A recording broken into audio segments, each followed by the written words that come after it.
Now I can pray for you. You don't have to kneel, please just stand.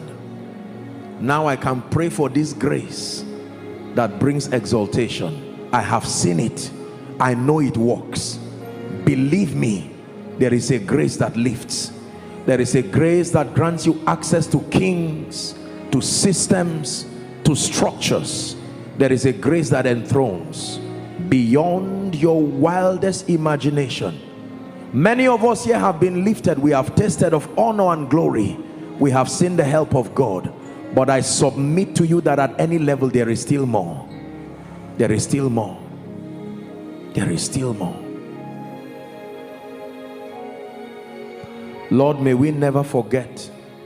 May the nations see that you are the lifter, the blesser, the anointer, the one who prospers. May the mundane things in this life never get into us to turn our hearts and our minds away from you. May we be ever conscious. And now I pray for everyone here under the sound of my voice. I pray for our global family. I pray for you who is a man of God, who has been trusting God for lifting. I pray for you who is a businessman, who is at a defining moment. You've been praying for lifting. I pray for politicians, members of parliament, those in government, those in ministry, those trusting God to lift even financially. There is grace. I have seen this grace work. I have seen it work wonders. And therefore, in the name of Jesus Christ, as instructed by God, I stretch my hands over everyone here. The grace that lifts, the grace that exalts even through humility, may that grace rest upon you now. May that grace rest upon you now. Hear me. For some of you, this is the beginning of the fulfillment of prophecy.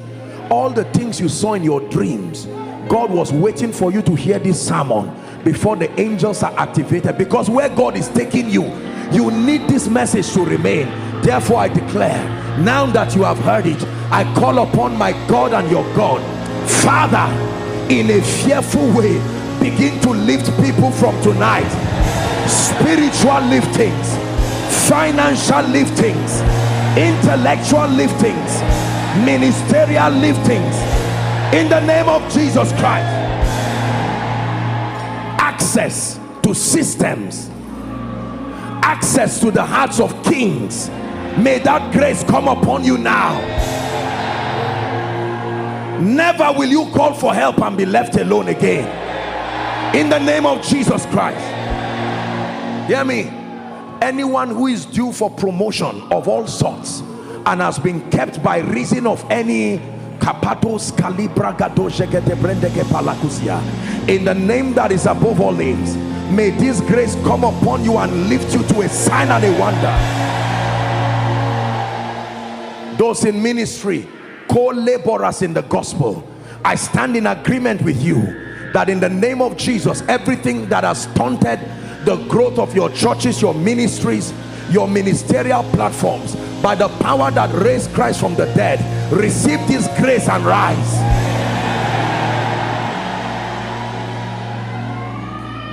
Some of us have been at the same level for a long time. You have not gone down, but you've not gone up either. I pray for you, by this grace, ye have encompassed this mountain long enough. Rise up now in the name of Jesus.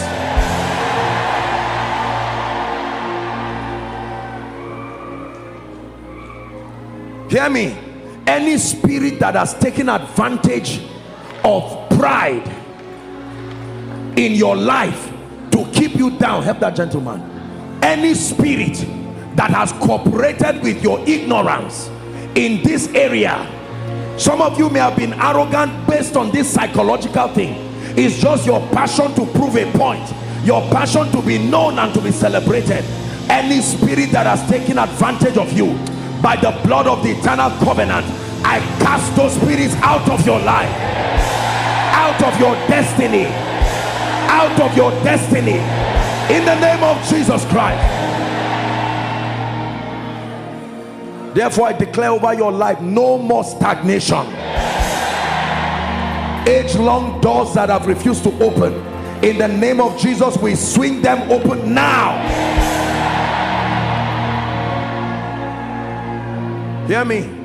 Whatever has stunted your office, your business, the works of your hands, every manifestation of pride that has come through you, directly or indirectly, or has come from your children and even those you are raising, spiritually or otherwise, I pray, may the mercy of God speak for you.